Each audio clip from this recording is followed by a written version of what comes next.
वर्ष 2011 और वर्ष 2015 के बीच मध्य प्रदेश में 6076 किसानों ने खुदकुशी की है। 6,076 farmers committed suicide between the year 2011 and 2015।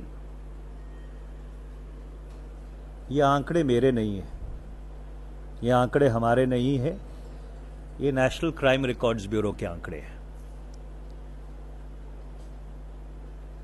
और इन सब वर्षों में मध्य प्रदेश में भारतीय जनता पार्टी की सरकार थी और अभी भी है। पिछले दिनों आप सबको अच्छी तरह से ज्ञात है कि किस तरह से 5 किसानों को उसी प्रदेश में पुलिस की गोलियों से भून दिया गया। और भारत के माननीय कृषि मंत्री जो कम ही बोलते हैं, उन्होंने अपना वक्तव्य दिया है और वो क्या कहते हैं, Shri Radhe Mohan Singh, that no state has done as much for farmers as Madhya Pradesh.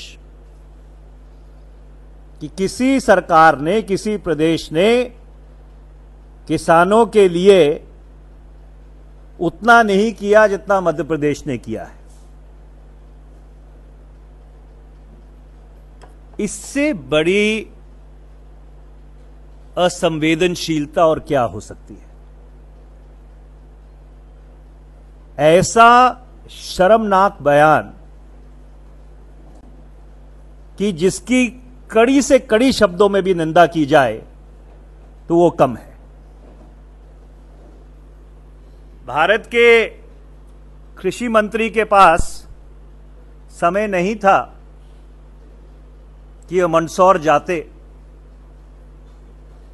और जो किसान उनकी भाजपा सरकार की गोलियों द्वारा भूने गए, उनके परिवार के साथ जाके सांत्वना व्यक्त करते। और उसके बनस्पत भारत के कृषि मंत्री क्या बयान दे रहे हैं कि किसानों के लिए मध्य प्रदेश से बढ़िया और कोई सरकार नहीं हो सकती। तो अगर ये बढ़िया है तो हमें नहीं मालूम कि उनकी घटिया की परिभाषा क्या है। तो एक तरफ तो मध्य प्रदेश है और भारत के कृषि मंत्री हैं, और दूसरी तरफ उसी भारतीय जनता पार्टी की राजस्थान में सरकार है। और उस राजस्थान में जो खाद्यान्न सुरक्षा कानून है, फूड सिक्योरिटी एक्ट, उसके तहत जिन लोगों को कानूनी हक द्वारा राशन मुहैया करवाया जाता है, उनके घर के बाहर राजस्थान की सरकार ने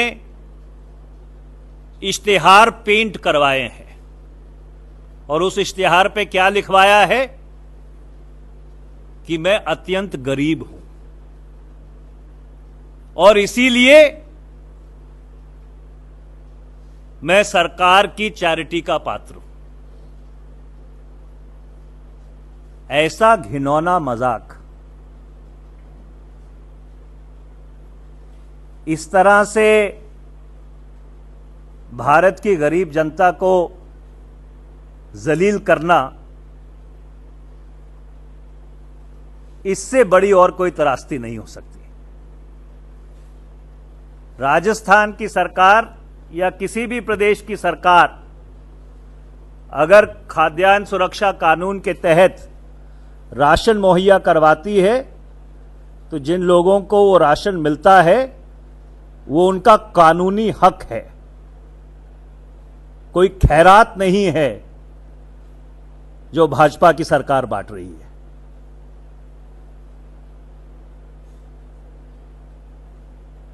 और इस चीज से एक बात बिल्कुल साफ तौर पर निश्चित होती है कि भारतीय जनता पार्टी की जो सरकार है, चाहे वो केंद्र में हो चाहे उनकी राज्य सरकारें हो, ये सरकारें किसान विरोधी हैं, गरीब विरोधी हैं और सिर्फ बड़े मालदार पूंजीपतियों की मदद करने में विश्वास रखती है। गरीब जनता का, किसानों का ये भाजपा की सरकारें मजाक उड़ाती हैं, उनके हक के साथ खिलवाड़ करती हैं और समय आने पर इनको जरूर उचित जवाब मिलेगा। और जहां तक भारत के कृषि क्षेत्र का ताल्लुक है, जब जब भारतीय जनता पार्टी की केंद्र में सरकार रही है तब तब कृषि क्षेत्र की हालत बद से बदतर हुई है।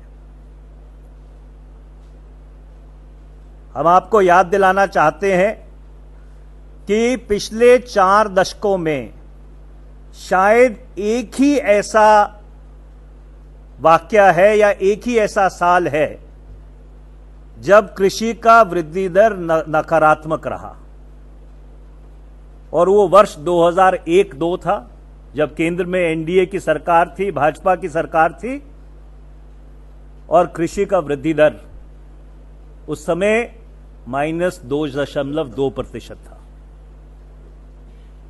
और इसी तरह से वर्ष 2015-16 में